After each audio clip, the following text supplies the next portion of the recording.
ലേലം തുടങ്ങട്ടെ?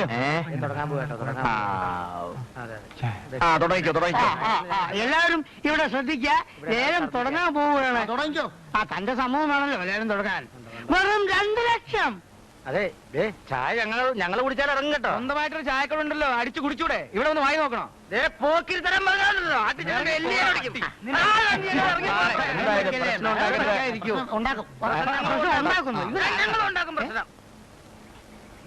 വെറും 2 ലക്ഷം രൂപ. 2,25,000. 2,20,25,000 രൂപ. വെറും 2,25,000 രൂപ. 3 ലക്ഷം രൂപ. വെറും 3 ലക്ഷം ഒരു തരം. വെറും 3 ലക്ഷം രൂപ 2 തരം. ഇതാ ലേലം ഉറപ്പിക്കാൻ പോകുന്നു. 3 ലക്ഷം. വെറും 3 ലക്ഷം രൂപ 3 തരം ലേലം ഉറപ്പിച്ചു. 3 ലക്ഷത്തി 1 രൂപ. 3 ലക്ഷത്തി 1. അത് വീട്ടിൽ പോയില്ലേ ഭാര്യയുടെ അടുത്ത് വിളിച്ചാൽ മതി. വന്നിരിക്കുന്നത് കൂടുതൽ വിളിച്ചവനെ വസ്തു വിട്ടുതരണം. വിട്ടുതരാൻ എനിക്ക് മനസ്സില്ല. മനസ്സിലെ വസ്തു തന്റെ കയ്യിലിരിക്കും. ഇവിടെ ലേലം നടക്കില്ല. എന്റെ വീട്ടിൽ നിനക്കെന്താ കാര്യം? ഇവിടെ കൂടിക്കുന്ന മറ്റുള്ളവർക്ക് എന്താ കാര്യം? അവര് ലേലം കൂടാൻ വന്ന. ഞാനും ലേലം കൂടെ തന്നെ വന്നത്.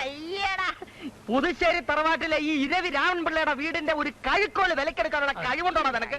മര്യാദയ്ക്ക് വെളിയിൽ ഇറങ്ങുന്നോ കഴുത്തിന് പിടിച്ച് പുറത്തു കൊള്ളണം. പിള്ളേച്ച പ്രശ്നം ഉണ്ടെങ്കിൽ പിള്ളേച്ച കുറെ കാലമായി ഞാൻ അവനെ സഹിക്കുന്നു. എന്തോന്ന് നീ എന്നെ സഹിക്കുന്നോ? എടാ, നീ ഇപ്പൊ വലിയ പണക്കാരനായല്ലേ? കാശിന് ഗതിയില്ലാതിരുന്ന കാലത്ത് നിനക്ക് എന്നെ വേണമായിരുന്നു.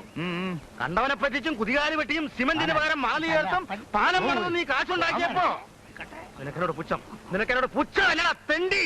നീ പട്ടിണി കിടന്ന കാലത്ത് എന്റെ കടയിൽ നിന്ന് കടം മേടിച്ചുകൊണ്ടുപോയി നക്കിത്തുന്ന ഇഡലിയുടെ കാശ് 5 രൂപ 45 പൈസ നീ എനിക്ക് അറിയാമോ? ആ കാശ് എന്നിട്ട് മറ്റേ ബാക്കി പ്രസംഗം. എടാ, നീ കാറ് മേടിച്ചപ്പോ ഒരു ദിവസമെങ്കിലും നീ എന്നെ കയറ്റിക്കൊണ്ടു പോകാനുള്ള സന്മനസ്സനെ കൊണ്ടാടാ എരപ്പേ. ഈ പോടാ തെണ്ടി തെണ്ടി തന്റെ തന്താ.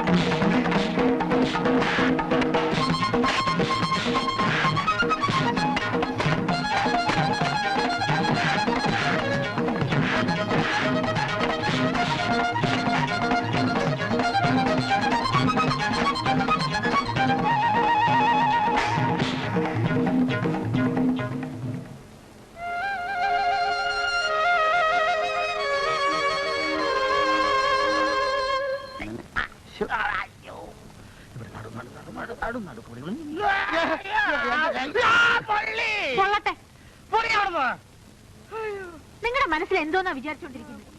കെട്ടുപ്രായം കഴിഞ്ഞിരിക്കുന്ന ഒരു പെണ്ണിന്റെ തന്തയാ, എന്നിട്ടാ തല്ലുകൂടാൻ പോയിരിക്കുന്നത്. എടി ചുമ്മാതിരി, കുറെ നാളായി ഞാൻ അവനിട്ട് 2 പൊട്ടിക്കണോന്ന് വിചാരിക്കുന്നതാ.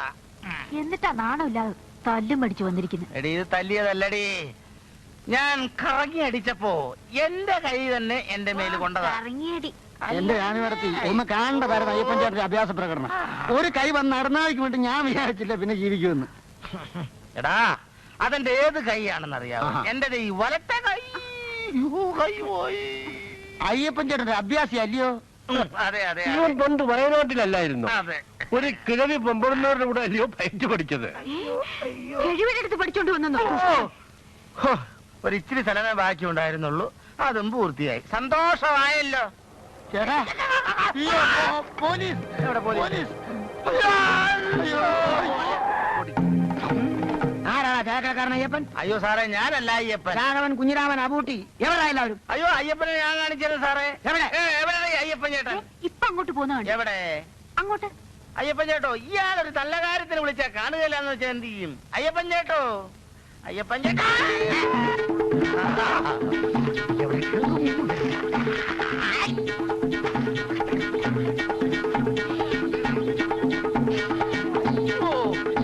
പോലീസ് പിടിച്ചായിരുന്നു. അയ്യോ, മൂത്രപ്പഴ. ഇതിലും ഭേദം കോഴിക്കോടായിരുന്നു കേട്ടോ. ചേട്ടാ, ഇവൻ എവിടെ പോയി? അയ്യോ, ഞാനല്ല. സാറ് പോയോ? അയ്യപ്പനാണ്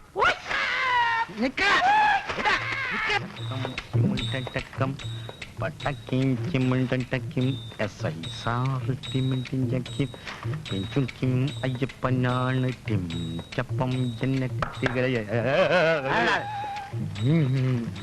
ആരാടാ? ഞാനല്ല, അയ്യപ്പനല്ല. നിക്കവിടെ ആ പുല്ലിങ് തന്നെ. എന്റെ പശു പട്ടിണിയായിട്ട് 3 ദിവസമായി. എന്നാ പൈസ പിടി. ഇനി എന്നെ ആർക്കും ഒരു പുല്ലും ചെയ്യാനൊക്കെയല്ല. അയ്യോ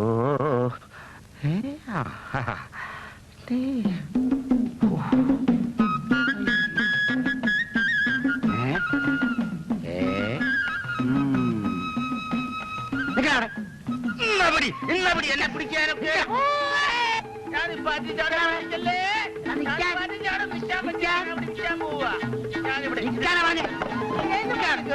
നീയാണല്ലേ അയ്യപ്പൻ? അയ്യോ സത്യമായിട്ട് ഞാനല്ല അയ്യപ്പ സ്വാമിയാണ്. സത്യം ഞാനല്ല അയ്യപ്പൻ.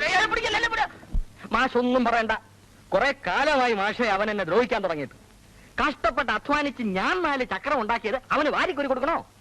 ഞാൻ പട്ടിണി കിടന്നപ്പോ അവൻ എന്നെ സഹായിച്ചിട്ടുണ്ട് പോലും. ആർക്ക് വേണം അവന്റെ പൂത്ത ഇഡലി ഉണക്ക പൊട്ടും?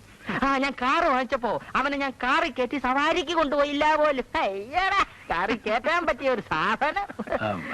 അതല്ല, പോലീസുകാരുടെ നിന്ന് വല്ല അടിയടിയൊക്കെ കിട്ടി അയാൾ കിടപ്പിലായി പോയാൽ ഒരു കുടുംബം പട്ടിണിയായി പോവും. അതുകൊണ്ട് പറഞ്ഞതാ. നല്ലോണം 2 പൊട്ടിക്കാൻ ഞാൻ ഏർപ്പാട് ചെയ്തിട്ടുണ്ട്. മാഷിനറിയോ, 6 മാസമായി ഞാൻ ഈ വീട് വിൽക്കാൻ ശ്രമം തുടങ്ങിയിട്ട്. ഇതെങ്ങനെയെങ്കിലും ഒന്ന് വിറ്റിട്ട് വേണം എനിക്ക് എന്റെ പുതിയ വീട്ടിലേക്ക് താമസം മാറ്റാൻ. ഞാൻ എവിടെന്നെങ്കിലും കഷ്ടപ്പെട്ട് നല്ലൊരു പാർട്ടിയെ തപ്പിക്കൊണ്ടുവന്നാലുടനെ അയ്യപ്പൻ പാരയായിട്ട് ഇറങ്ങും. ഇവിടെ പ്രേതണ്ട്, പിശാശുണ്ട്, ചാത്തനുണ്ട്.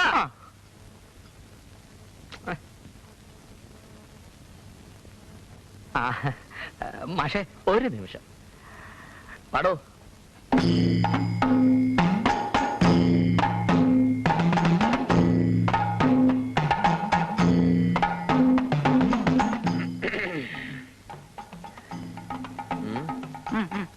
മാഷേ, ഞങ്ങളൊരു സുപ്രധാന തീരുമാനം എടുത്തിരിക്കുകയാണ്. അതറിയിക്കാനാണ് മാഷ ഞങ്ങൾ ഇങ്ങോട്ട് വരുത്തിയത്.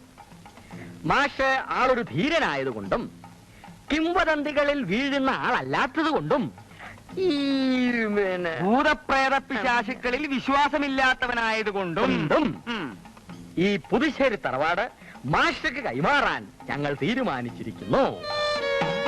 പാലക്കാട്ടുകാരനായ നിങ്ങൾ 7-8 കൊല്ലമായി ഞങ്ങളുടെ നാട്ടിൽ വന്ന് താമസിക്കുന്നു. മാനേജ്മെന്റ് സ്കൂൾ ആയതുകൊണ്ട് സ്ഥലം മാറ്റത്തിനും സാധ്യതയില്ല. ഇല്ല, സ്വന്തമായിട്ടൊരു വീട് വേണമെന്ന് മാഷക്ക് ആഗ്രഹമില്ലേ? ഇല്ലേ, എനിക്കെന്തിനാ ഇത്രയും വലിയൊരു വീട്?